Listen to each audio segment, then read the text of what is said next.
Welcome to Let's Talk Church and Other Things. I am your host, Sherla White, and today my guests are one of my sons, Joshua, aka Nice Hits, my cousin Big Walt, and my assistant Tyandra. And I am here to speak with them regarding being brought up and raised in the church, but no longer attending the church, with the exception of Walt, who is a musician in the church. So my question to him will be, if you were not a musician in the church, would you still be attending? And my final question is going to be, what will it take to get you back into the church? So I'm going to start with my son Joshua. So, you were brought up and raised in the church. When you became of age, you had a choice of what you wanted to do. I think I churched so much before that when I was given that choice of all right, you can go now or not. At first, I was like, I still went for a little bit, but I actually got to a point of I just wanted to. This was just me. I wanted to go to a church where I didn't know anybody.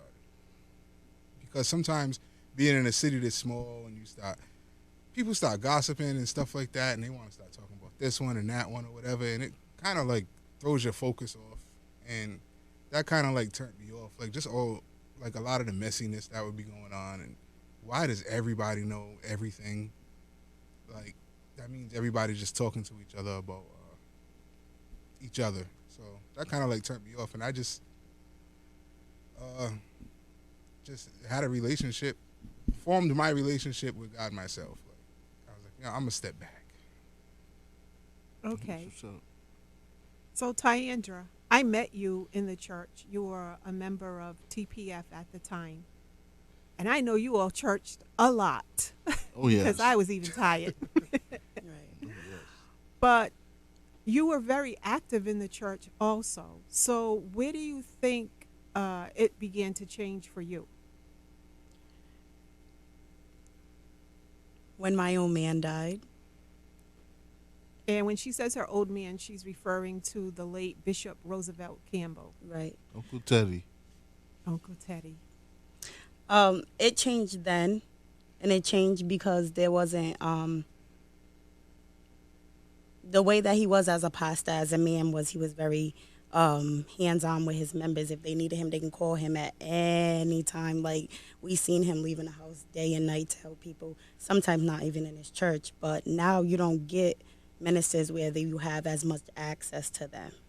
And Right. for me, that was a big thing, because when I want to go talk to my pastor about something, I don't want to go through three people, tell three people my business. I want to be able to go up to my pastor and talk to him.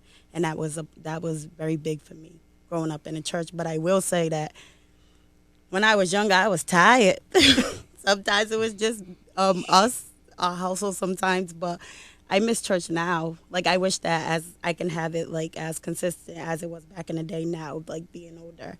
But I haven't found a church that will, one, it's not a mess like Josh said, and two, it's like really like I can be access to my pastor or my whoever is the leader at that time. And you like more of a old school type of church? Yes, but no. So I like in the middle. I like when they kinds of come together, like when it's so shortened, not as long as it was back in the day. Cut out So when testimony service. right. Exactly. So some of the stuff that was cut out in the new church is like, it was like okay, but a church that took out completely, like, no, I still need a little bit of back in the day in it. Right. Because sometimes I feel that there's not a balance between old school and new school church.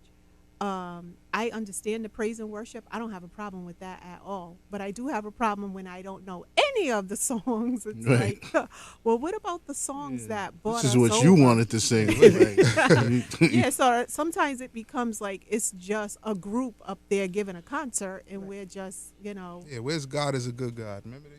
Right? That was a joint right there. You knew church was about to pop when you heard that. Right. With that being said, so Walt, you started out in the church playing drums. Right. Again, brought up and raised in the church. Your dad was, the guitar player. Your mom played the piano. Right. Your mom was also over the junior choir, so you were very much involved. Yeah. Junior choir days, boy. Yeah, You started so in the she choir was- or the drums? I started in the choir, but I used to always watch my brother play, so that's what got me into playing drums. And then once my brother was gone, so there was no really legit drummer, so then I took over playing drums, and then that fell on people like Tony, Tony Washburn, and Mark started playing out of nowhere. So then that moved me to playing keys. And I was like, you know what? Nobody's playing keyboards. This is like 11 drummers here. You know what I'm saying? No keyboard player. So that's why I had to hop on that. So I just started playing keys. So I started at like 11. My aunt Joyce bought me a keyboard, and that's how it started off with that. So it was over from there. And I remember when you used to take your organ lessons or piano lessons, Yeah. and then you would come to church. And I remember your mom would always say that your teacher would be mad because you played by ear Right, versus notes. right. Yeah, but she didn't get the Pentecostal church at all. Nah, she was always like, she wanted me to play like, all the classical stuff, like, starting off with like Mary Had a Little Lamb. I'm like, come on, are you kidding me right now?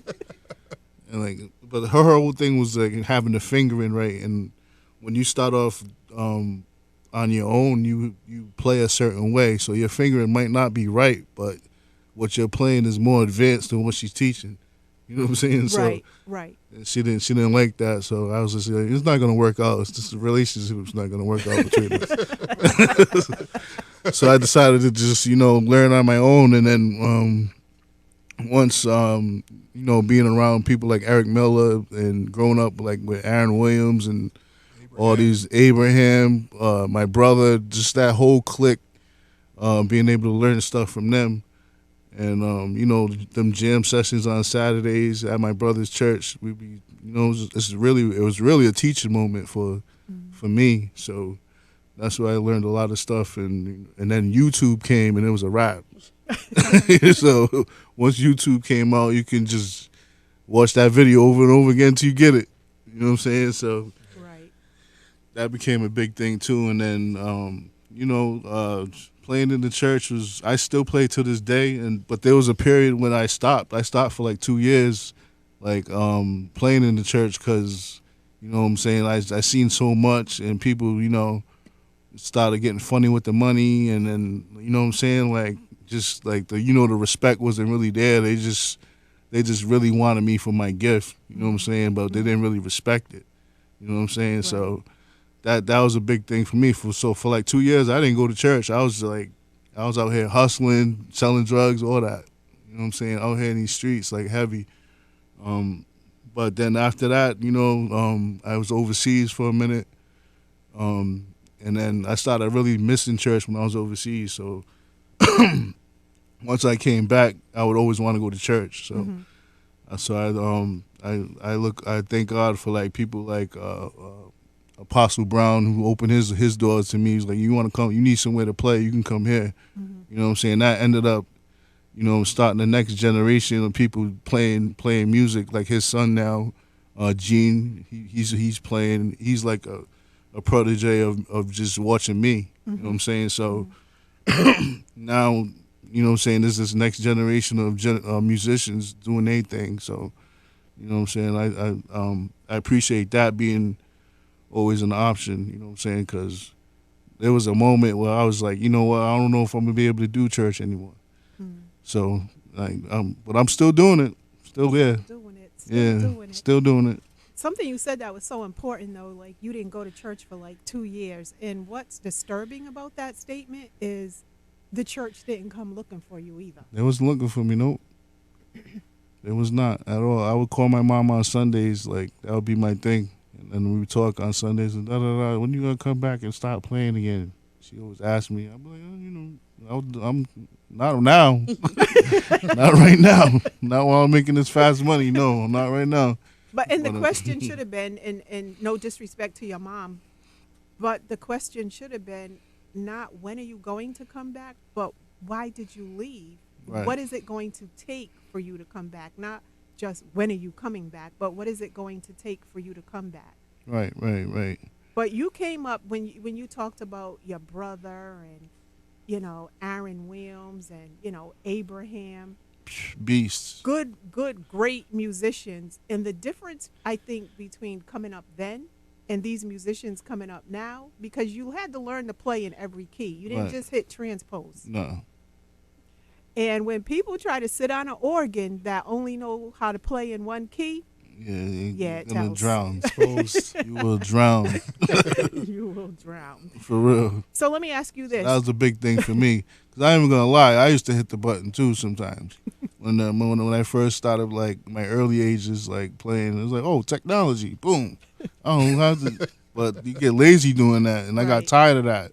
So like I just started practicing, especially when I was overseas. I had to learn all my keys because we're playing 6 nights a week, and it's showtime. Like you don't got time for that. Like Right. you know what I'm saying? So that really like broke me out of that, and then I was like, you know what? I just want to hop on organ from now on. So me playing organ most of the time just like broke me out of that. You know what I'm saying? So I know all my keys.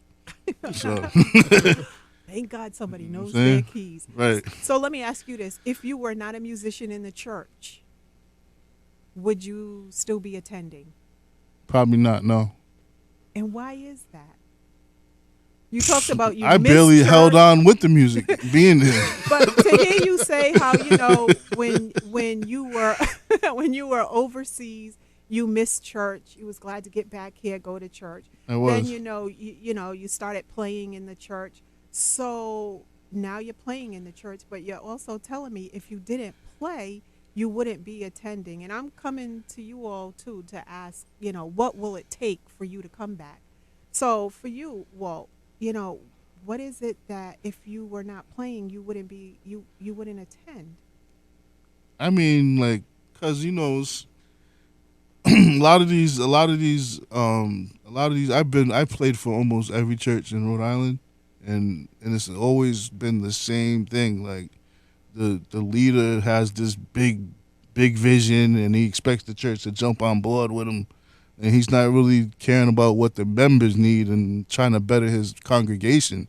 You know what I'm saying? So that's just probably the story almost in every church. You know what I'm saying? Like, and you got a lot of new pastors that's like trying to come out and do new stuff, but it's tough to do that in an old Baptist church with old members that Right. have old ways. You know what I'm Right, saying? So right. you really it's you really don't want to like tarnish the tradition of whatever they've come up or been grown up around. But you know what I'm saying? People come in with these big ideas and stuff, and they want you to jump on and boom, boom, boom, and then it ends up not working out. Mhm. You know what I'm saying? So I've been a part of a lot of that stuff. So to all of you all, what will it take for you to go back to church regularly? So now I want you to answer as if I'm not a musician. But what will it take for you to go back to church regularly? At this point, I don't even know. I don't even know because the growth that I had to figure out that I got to Mm-hmm. after I stopped going to church was greater than the growth That you were getting in church. that I was getting in church. And that's serious. That's just being honest. Wow. Wow. Wow. But Wow. I get it. I get it though. Like I still read my Bible every day and stuff like that. Like, but as far as like going and attending the church, one of the last churches I went to, like, I loved that church. Like, but when I was visually like going through something, Mm-hmm. and they had several pastors in that church. Mm-hmm. Nobody came up to me. Wow. No discernment. Nobody. I went from sitting in the first few rows of that church with like you would look at us, it would look like a family. So me going to sit in the back of the church by myself, and nobody coming up to me. I was like, you know what? I'm all set. I'll figure this out. Right. Wow. Right. Ty, what do you think it would take for you? I think that it would take for a leader that's accessible, that is really for their congregation and not for have some other agenda or anything. I think that's what it would take for me to go back. But it's also like there's a lot of mess in the church, especially in Rhode Island, Providence, like around because we are so small. So there is a lot, and like it's not good. But I do compare churches or ministers or leaders to my old man, and it's by habit. And sometimes I stop.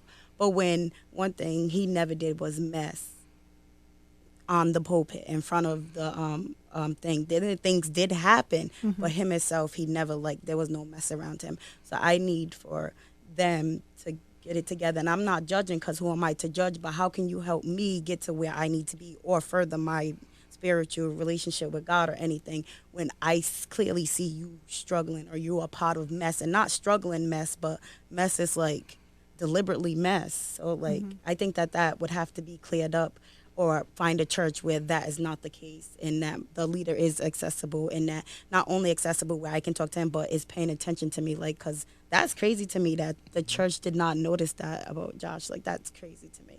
Wow. And that's not okay. And it still happens. It still happens to this day. It still happens. I to mean, this technically, day. I'm still part of TPF. Like, I've never left TPF. I've been to other churches a little bit more consistently. But if you want to get down to it, I'm still a member. TPS. That's what I'm saying. So I'm a loyal member, you know? It's just Yeah. that if that cleared up and other things was in place, then definitely. Because I really, really, really do miss church. Yeah, and But it's- that's what I was talking about. Like that was like the golden years, like when you can go from church to church, and you can catch a good service at 7:00. You know what I'm saying? Like right. that doesn't even exist anymore. Nah, there's probably one person in Providence or in this area that has church on Sunday nights and almost every other night. Right. But it's really sad that the church really has fallen off. And you all are the church of today. There's no more tomorrow. It's the church of today. Right. So if we can't get you all in the church, what do we do? What changes would you like to see happen if you think it would encourage you to go? I would like to see more leaders actually trying to help their congregation, and not just like out here asking for money. Money. Like that's the thing. Like they just, a lot of them be on these gimmicks. Like they just on this money gimmick. Like I'm gonna throw a service, having another service. Like always having another revival. Make sure you come down, be blessed. And then next thing you know, it's because they can't pay their lights. You know what I'm saying? Like you don't know what they got going on. Right. You know what I'm saying? I'm not trying to like I'm not trying to knock nobody, but it just seems really gimmicky, like with a lot of these leaders. And see, when you all came up, and even when I came up, you didn't have birthday services. You didn't have, it was maybe church anniversary, Right. and You got Women's Day. right, and Men's Day. and the Yeah. pastor's Like, anniversary, Right. And at Mount Zion, in November they always had Sunday school convention, but they didn't Right. even have it Children's like Day. 7, 8 nights, 2-3 nights, and Right. and that's it. And they were never a church to beg for money. Right. So we all came up not used to that. So Mm. I get it when you feel like it's a gimmick, because it's like I tell people all the time, when I leave home, I already know what I'm going to give. Right. So once I've given, don't come to me and ask me for more money. I don't want to hear about we need more We're money. almost there. Hey, we'll come to you. We'll walk to you. Oh, that's gonna You'll change. be walking for Is nothing. that gonna change the numbers on my bills? No. And that's that's such a turnoff. I remember speaking to someone, and they told me they left a specific church because they got tired of hearing about them every week. It was just money, money, money. And it's like, well, just like the church needs money to go on, we need money to live. Right. So, I mean, we're asked to pay our tithes or give. I don't even think it says pay. Give Right. your tithes and your offering. Give. That's something you do willingly. Right. So, if I've given, that's all I plan on doing. So don't come to me and ask me for more. And I think the church is where are you exercising your faith when you're standing up there counting money, calculator as big as this mixer, and then Oh, they got the swipe and everything up there for you and now. then Right. asking for more. Like it's such a turnoff. So I get your generation is like, you know, The what? church's I'm all cash set. app is such and such. You know, and I get it. So you play in the clubs for band or whatever. Yep. You DJ in the clubs, and the one thing I get it why clubs are full because okay the cover charge or the door charge is $10. That's all I gotta pay is $10. Right. When I walk in there, I don't have to buy a drink if I don't want to, Right. but I don't have to spend another penny. And no one's going to come up to me and say, oh, you know, the bar fell short tonight. Can you give us some money? Right. No. So I get it. So that whole thing about just asking and it's not even asking. It's just begging for money is a big turnoff. And that right there is definitely not going to, it's not going to help the younger generation to come in because they say I can go other places and spend way less money. I'll tell you what will help, and it may not necessarily help with me because like I am where I am right now, but I don't know if it still exists, but churches that have like outreach programs that are not just for like homeless people and stuff like that, but people going out like to check us out. I remember when I did stop going to church for a while, and then I started going to Apostle Robinson's for a while, and what got me to go there was Pastor. Was he a pastor there? Pastor Jeff. Pastor Jeff. He called me every week, and he didn't call me to come to church every week. What he did was just call and check on me. Right. Called and check on me. Oh, let's go to lunch. All right, I got one of my friends. Oh yeah, bring your friend. And then you see, we was coming in that church, 4 or 5 of us from the club the night before, and we was coming into church. And that outreach is what did it. I think that's a big thing. If you could find people in your churches, in your neighborhood churches, just come check people out. You know, call them, check on them. Don't say, hey, come to church, you know, off rip, because that might scare people off. Yeah. But just like call and check on people. You know, know, see how not somebody's just doing. the people in the church. Right.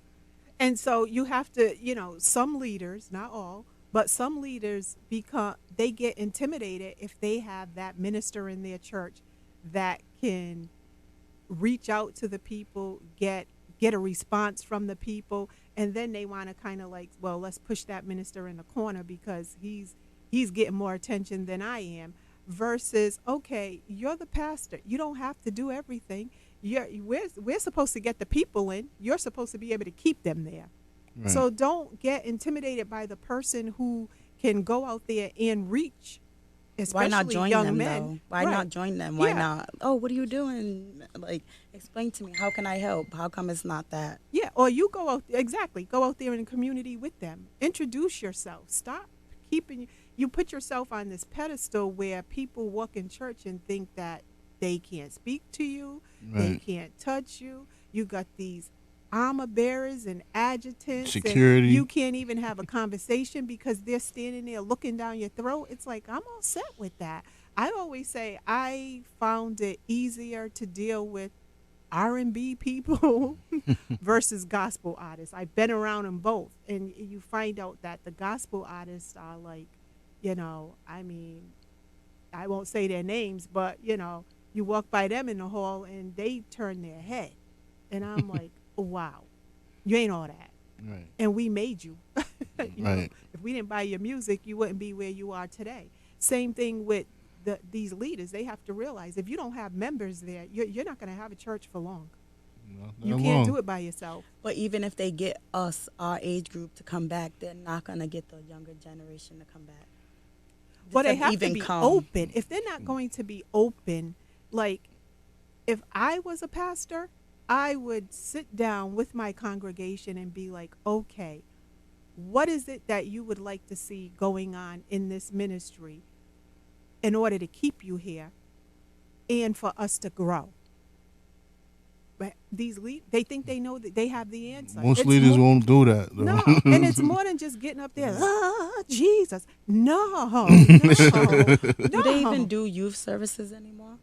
Exactly. Because I've they'll never tell, like we The fact used to that you're have asking that those. question right now. We used to have those like Tent services, like summertime tent services.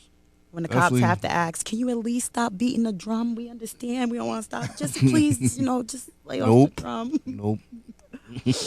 wow. Keep going, Rosalind. Basketball tournament, like the Or church- I'm Gwen. I'm Gwen too. I'm going to. Yeah.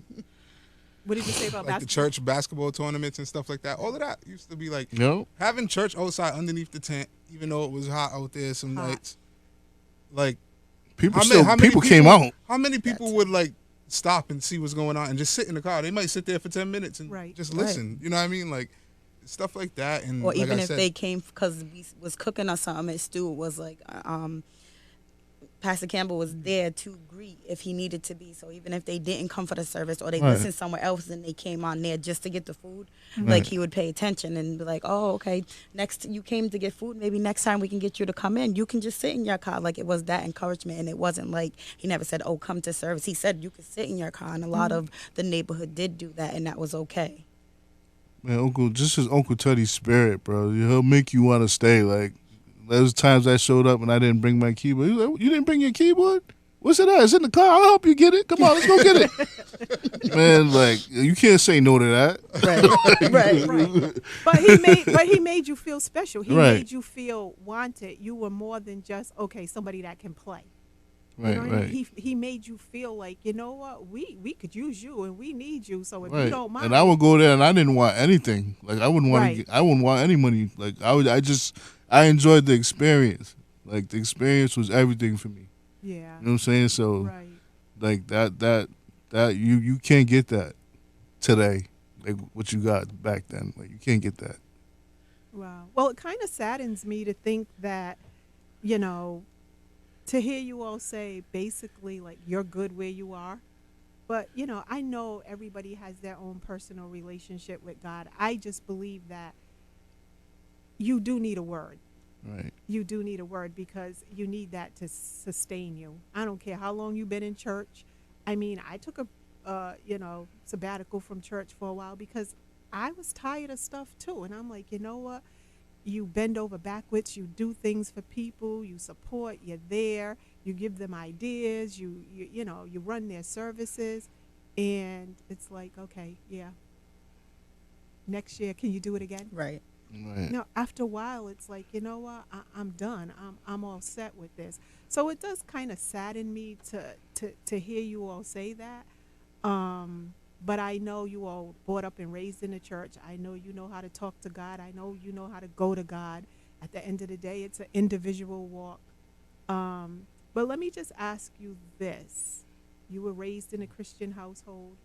You were raised in a Christian household. You were raised in a Christian household. Is there anything you think the parents could have done that may have influenced you to be in church now? Like, anything they could have done then to Yeah, keep us- that would have stuck to be like, you know what? No, I know church isn't like it used to be, but I'm still going to go. I think because me growing up in church being rammed down my throat so much, probably church not being such a huge factor probably would make me want it more now. But because every day was church, we're going to church. Even like I remember we used to travel 45, almost an hour to go to church in Worcester when we was a part of United Holiness Church. And that drive alone was just like, I used to dread that drive as a kid. Like, and I used to get car sick. Like, I had to carry a bucket with me. Like, because I would throw up every single time Wow. from the sitting in the car for that long, just driving, watching the road, trees going by. Like, come on, you're gonna get sick. Like, you know what I'm saying? So, yeah, it's just church being rammed in my face all my life. That kind of made me want it less now. Hold on, whatever. Is there anything that, so I can say me because I'm right here in front of you, that I could have maybe done back in that day to help you? No. No, and then you and my father was two different dynamics. Even though it was both Christian, one was hardcore, and you was like a little bit more like lenient. So I had like a good balance. Mhm. But nah, I don't think anything could have changed my outcome. I actually what I took from it is great. Like, you know what I mean? Like I feel like I can walk in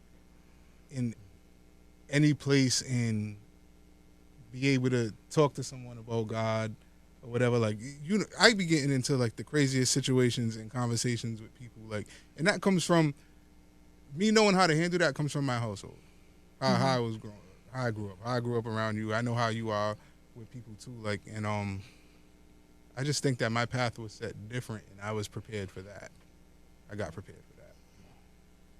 I think the growing up in a Christian home is the reason why I still want to find a church.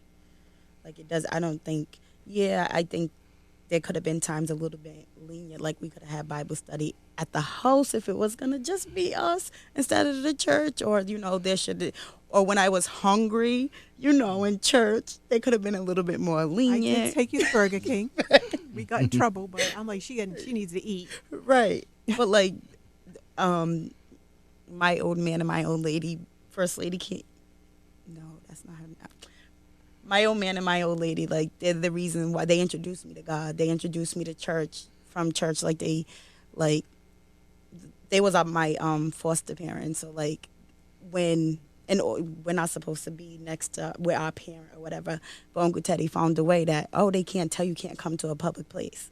So he would tell my biological family, like, if you want to come to church. Nobody can say anything to you. So he always kept that open, whether they came or whether they didn't. It was open for him, and he was saying he was waiting or ready for when, if they came and was like, Mr. Campbell, you can't have them. It's a public place.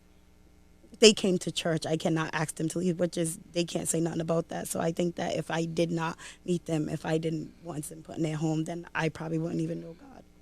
Wow. So, and that's the reason why I want to find in the church. Wow. So what would you say to someone who's in your situation and they really know that they need to be in church, they need to build their relationship with God? What kind of advice would you give them? Because now they're in the place you are. They're home. And everybody doesn't know how to pray. Right. Right. First of all, people need to realize it's not about elaborate words. It's just like I'm talking to you. Sometimes this is just how I talk to God. Like, yo, what is up? Because Right. it's just like that. I mean, I didn't see anything in the Bible that says we have to pray a certain kind of way. Right. He just, so what kind of advice, or what would you say to someone who's in your situation? What do you say to that musician that's coming up and he's at a church where all we can give you is $50? Hey, if that's all you can get right now, stick with it, because sooner or later somebody's gonna walk in that church and they're gonna offer you something probably greater. Right. You know, Right. like you never know what the situation might bring. A lot of my gigs came from people just seeing me, and then they hit me up like, you want to play here, play there, and then that just leads to more people seeing you and more people wanting you to come and be a part of what they're doing. So I would say just keep at it, keep the faith. Like, God is wherever you are. So it doesn't even have to be in church. It can be in your house. Like, when I was overseas, I used to just, like, talk to God myself in my room. Mm-hmm. Like, just pray to myself. Like, before the gigs, the whole band wasn't even about church or nothing like that. But because they knew me, they would respect it, and we would pray. You know what I'm saying? Right. So, and that got us out of a lot of situations when I was overseas. Us being able to pray. Like, we was in a really bad situation at one point, and we got together in the circle and we prayed. Like, and next thing you know, we had a better gig. Wow. So, like, power of prayer goes a long ways. So I would probably just be prayerful wherever you are and keep the faith wherever you are, and just stay at it. And something you said, you were in a situation and you prayed and something better came along, because people have this conception that you have to be a certain way in order for God to answer your prayer. And that's not true. If you look at the Bible, most of them people were killers and all that. David was a hoe pretty much. Like, if you think about it, he was talented. He had many talents, but he was kind of a hoe, right? You can say that, right? But you look at Peter, he was a murderer. Like there's everybody, saying that all types follow Jesus. Like, you know what I'm saying? Right. So even Judas followed Jesus. So, you know what I'm saying? Like, it's come as you are. That's what the Bible says, right? Come as you are. Right. People relate that to clothing. That is not what Not it even means. it. You missed That the is whole not message. The whole message. You missed it. You missed it. And Josh, you were going to say. What was the question again? What was it? So what would you say to someone who's in your situation right now? Someone who may listen to this podcast and was like, I don't go to church. I know I need to get, establish a relationship with God. I don't know what to do. I don't know where to go. And I have no one to talk to, really. What would you tell them? I would say franchise.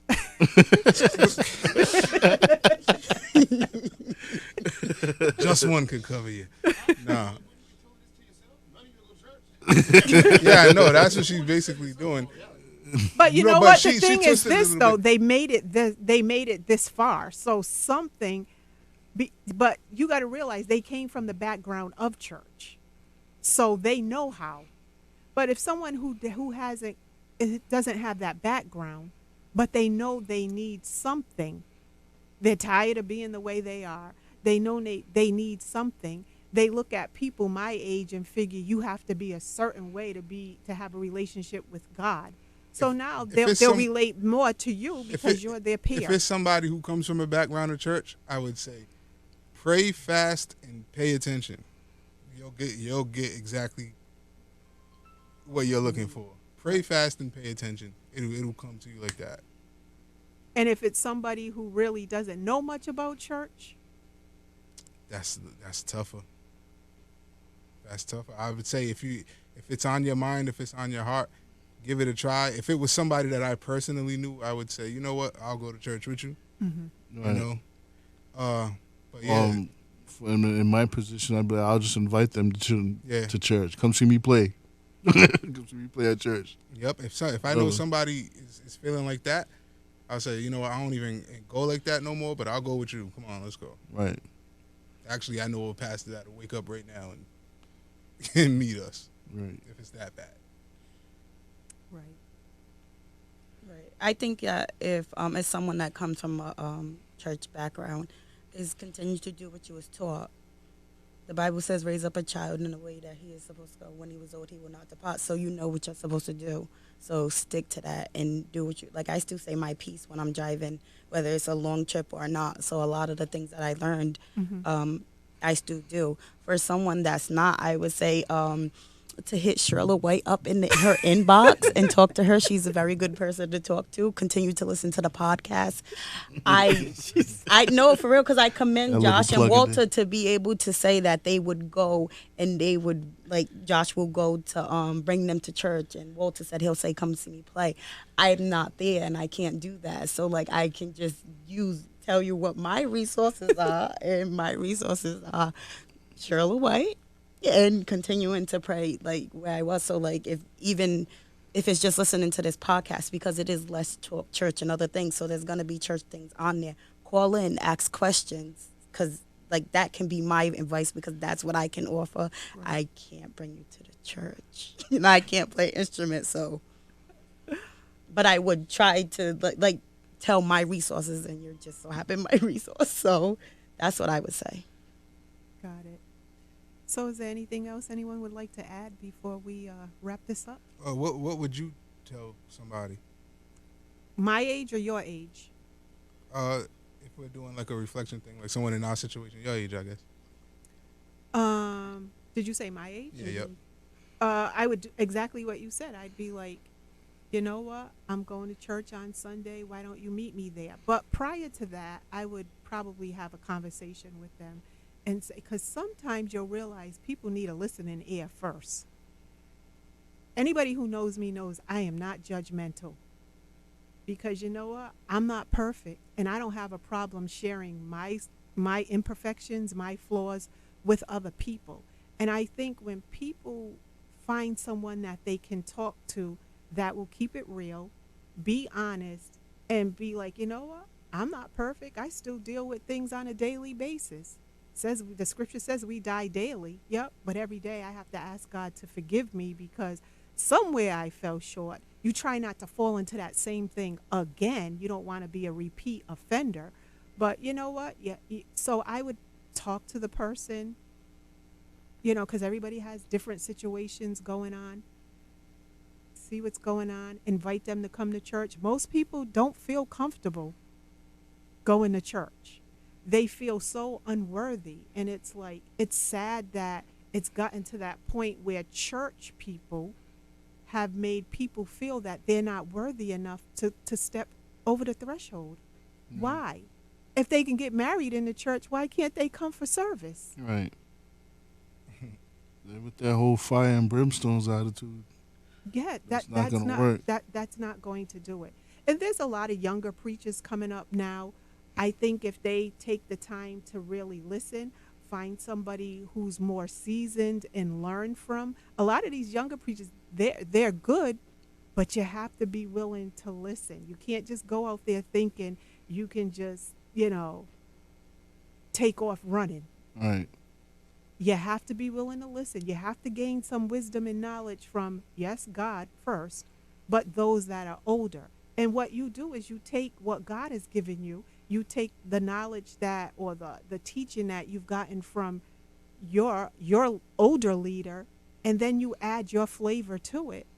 And you can have a successful ministry. It really doesn't take much, but you have to be willing to be patient. There's a process to everything. Right. And I find out in this day and time, everybody wants that, you know, instant stuff. If you're willing to go through the process, you'll be the successful one in the end.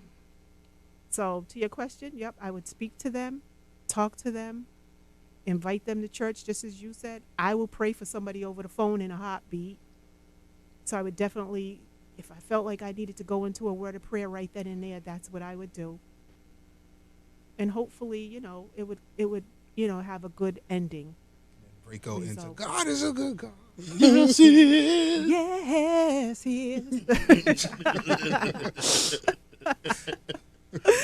But anyway, so, well, I appreciate you all. I really have to say I appreciate your honesty. I'm glad that I could use my family to really come here and be honest. You know, a lot of people say, oh, you're doing a podcast and you have this one, you have that one. I always like to use my own family where I can to let you know what, we're not perfect. We have imperfections, but yet we do the best we can with what we have.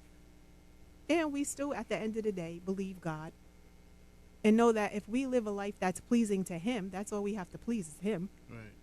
That he'll work everything out in our favor. So here we are. So thank you. So if you would like to drop those socials, Walt. At the Real Big Walt on Instagram, and that's the only thing I really be on. So at the Real Big Walt. At Nice Hits. Oh, at top tier _T. And you can find me on Insta at Ms. _Shirla. On Facebook, Shirla White. And you can send me an email if you would like to be a guest on the podcast, or if you have a topic that you would like to hear discussed, but you don't want to be present and do the interview. We would definitely have no problem having that discussion on your behalf. You can send the email to ltc.ot@gmail.com. And don't forget to check us out on YouTube. You can find my YouTube link on my Facebook profile. Until next time, thank you. See ya.